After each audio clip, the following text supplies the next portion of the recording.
Hey, what's up? This is Brandon Simmons for BrandonSimmons.biz. This is my weekly video blog called Bullheaded, a review of the Houston Texans news, as well as a preview of their upcoming game matchups. So, this week, the Texans are going to be coming back home facing the Tampa Bay Buccaneers after the L they took to the Carolina Panthers. So, let me just go ahead and get a quick game recap of that.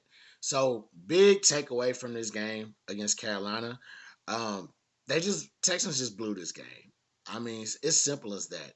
And so when you look at the numbers on both sides of the ball, there are impressive numbers to really just look at. So first off, the running game. And first, I was gonna come in here and kill the running game. Then I came in and I studied, what they did overall. Texans outrushed the Carolina Panthers 110 to 44 on the ground. When you look at what the defense did, they came up with 6 sacks. Defense had 6 sacks. Count that. You know what I'm saying? Uh, excuse me. 6 sacks, 2.5 by Jonathan Grenard. Excuse me, 2.5 by Jonathan Grenard. Another two by Malik Collins. So both high numbers on both things that what I'm saying that this team has been criticized for, and they really went in there and just achieved it. However, when it counted, what I'm saying, C.J. Stroud just didn't have his best game. He had 140 yards total. Excuse me, not total, but he threw for 144 yards. Um, and it's just, it was it was just his worst throwing production of the season so far. And so, with that being, when you combine all that, the main thing that just happened is that at the wrong time they decided to have penalties, and they got those penalties on that game-winning field goal drive for the Carolina Panthers. And so the Texans, what I'm saying, they're still learning to win. And that's fine. You know what I'm saying? We're gonna expect it's gonna be games like this where you lose because you don't know how to win. But hopefully, like I said after the Falcons loss, hopefully this is something that they take in, they look at, and they try to build up on to be better about. And it seems like they did that with the Saints game. What I'm saying, they found a way to hold the Saints off, put the game away. They should have done that in this Carolina game. Carolina's 0-6. Texans going into this game, Carolina's 0-6. Texans are 3-3. This I said before. This was a game that the Texans were expected to win. You know what I'm saying? They were heavily favored to win this game, and it just didn't happen. As far as like the quarterback comparison, I know that Texans versus Panthers doesn't ring a lot of bells for people at this moment, especially casual fans or whatever. But yeah, it was important because it showcased the top two picks of this past year's draft. Number one overall pick Bryce Young, who's quarterback for the Carolina Panthers, and of course our quarterback, number two overall pick C.J. Stroud. And so if you would have watched that game, if that was your first time watching that game between those two quarterbacks, and you haven't seen anything else prior to that, then you would have thought that Bryce Young was the greatest thing since sliced bread. He had a great game. You know what I'm saying? I'm not going to take that away from him, but at the same time, C.J. Stroud just he got caught up. He got caught slipping and had a bad game. So it is what it is. Bad games happen to all players of all levels. So it's just going to be interesting on how he responds and bouncing back from this game.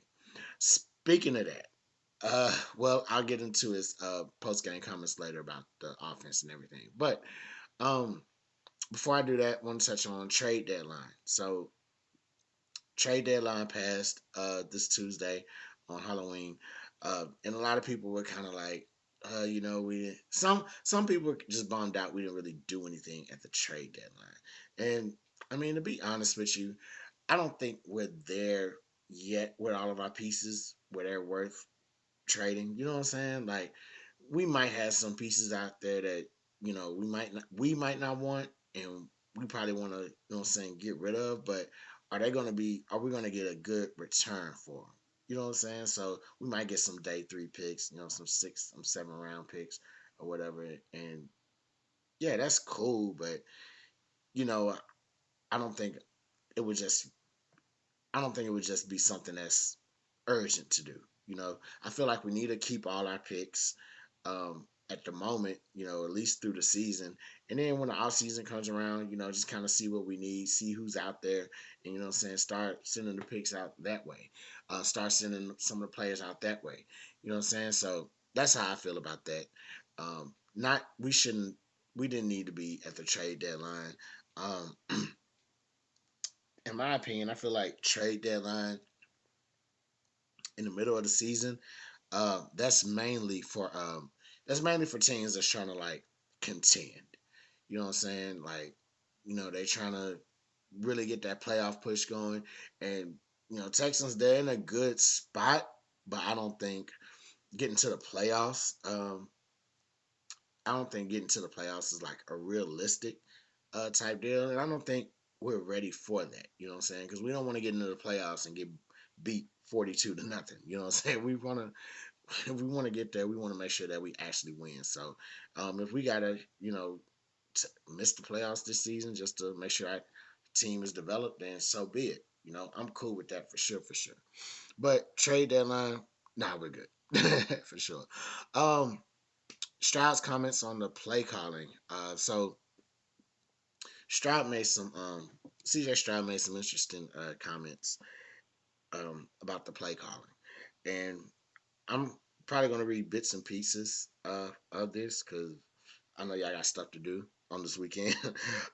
But basically, he was calling for it to be more explosive, and so all right, I got it pulled up right here. So first off, he starts off. You can point the finger everywhere, but me personally, I point the thumb. I'm not saying that I'm playing terrible, but I'm not making the plays I want to make. Sometimes I have to take what's there. A lot of teams are being smart and playing back. Even when I do take the check down, this team was knocking it down. I thought we could have gotten some first from that. It is what it is. I feel like the talent we have, we got to use it. We got to be explosive like we want to be. That starts up front running the ball. I think those guys did a good job there. He goes on, talks about some more things. Says he wants to take more shots down the field. Um, just, really reiterating about being explosive overall. And, he's holding himself accountable, saying he needs to get more trust from the coaches and the players getting depth in their routes. Um, and to wrap this up, here's what he said about the talent. Man, I definitely think we have the talent to be explosive, and I think we've shown that we're, if not a top 5 offense, top 10 offense. We've showed it, and we can do it. We just got to go out there and call it and run it and execute. I feel like that's why we haven't been consistent. Too many taking the ball short and not having enough explosives. It's hard to play on third down too. I think Bobby's done a great job calling it, trying to be better with us, getting used to how we like calls and things like that. Hopefully, we start being a little bit more explosive. So, he's really just reiterating the need to wanting to be more obviously explosive, more offensive friendly, more down. He wants to, really take shots down the field, and I think with that statement, with those comments that he made on Sunday, I think they resonate with the fan base. Like the fan base feels like this team can go out there and they can put up a good 30, like in and out each week. They can get to something close to what maybe what the Miami Dolphins have or potentially have. And the Texans have done that. Despite the bumpy starts that they had, Owen, in the first two games, in the first two wins of the season, they've actually gone out there and put up 30 points apiece. You know what I'm saying? So, um, the Texans had the potential to do that. You look at somebody like Tank Dell. People have been bragging on Tank Dell since the beginning of preseason. And you've seen what he did in his debut preseason game, and you're seeing how he's being used now. You know what I'm saying? He's being used as an explosive threat. So if they can find ways to get him the ball, um, that would be. I mean, they do find ways to get him the ball. If they can find effective ways to get him the ball, that would be great. You know what I'm saying? Because he truly does look like he has the talent to just be like that Tyreek Hill type of guy, that real speedster, that can be placed all over the field, outside, slot, backfield. You know what I'm saying? Things like that. He looks like he has that. He possesses that speed and talent to do that. So it's just about finding ways to, you know what I'm saying, use that. And uh, another person that does something like that is Debo Samuel. And Bobby Slowick, obviously he used to coach Debo Samuel. So I'm pretty sure it's not far from Slowick's mind on what to do with that. Now, comparing Tank Dell to Debo Samuel kind of segues to my other point about Stroud's comments. And really, this is a point about how this can be fixed. And the main thing about this, before getting the ball down the field and all that, the running game has to be more effective. It really does. You know what I'm saying? Like, if, I know we could probably blame the O line and everything, but the O line is, compared to those first two games, excuse me, the O line has played great, and part of the reason is people are coming off an injury. You know what I'm saying? They're healthier and all this other stuff, so they're playing more snaps. They're able to like really just click in, lock in, build that chemistry up. But the running game suffered because of that, and now I can see it picking up a little bit, but it has to be more effective. And one of the things that it can do to be more effective is stop if they're gonna use Tank Dell as a running back like Debo Samuel, they have to address some of that stuff up. In the Carolina game, it seemed like they ran the same playing formation. Uh, they ran the same thing with Dell, and like it didn't take long for Carolina to just sniff that out and make a stop. So they're going to have to find another way to just kind of dress that up and just make that more effective. Another way to make that effective is just kind of rotating the running backs. You know what I'm saying? Now it's going to be tough with Pierce. Well, I'll get to that later. So, but overall, just kind of rotate the running backs in and out. You know what I'm saying? It seems like Pierce would always take a majority of the carries, and that's fine. And then like maybe they sprinkle in Singletary here and there. But you also got Mike Boone back there, so maybe it's time to go to a true running back by committee approach and just kind of what I'm saying, really put these guys in based on their strength. So maybe Pierce can come in on like short yardage plays, or if he wants to be the lead back, maybe he would come in on like the first downs. Vice versa with Singletary. But instead of the short yardage, I would probably put Singletary more on the long yardage.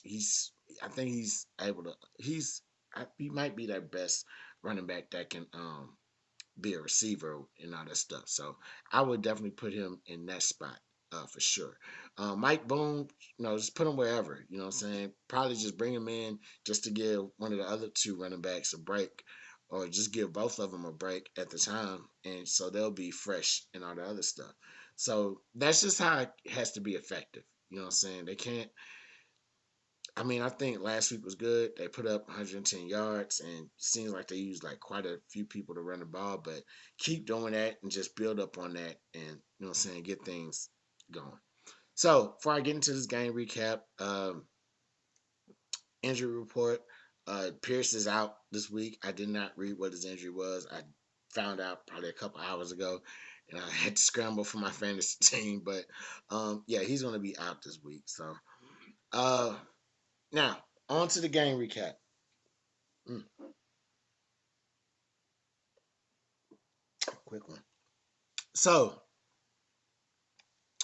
Texans coming back home, taking on the Tampa Bay Buccaneers. Buccaneers will be in Houston, which is right up the road from Galveston, which is the hometown of a certain Tampa Bay Buccaneers receiver that almost got traded, and his name rhymes with Reich Revens. So I don't know. There's been a lot as far as like his contract talks and will he sign? Will he return? Blah blah blah blah. He's already got a Super Bowl with him, so perhaps he wants to go elsewhere. Perhaps he wants to be close to home in good old H Town. I'm gonna leave it at that because I got a game to recap. I mean, I got a game to preview. So, um, but yeah, this Sunday, Texans gonna be taking on Tampa Bay Buccaneers. Both teams 3-4. Tampa Bay on a whole different mission. They're coming off a wild card playoff loss from last season.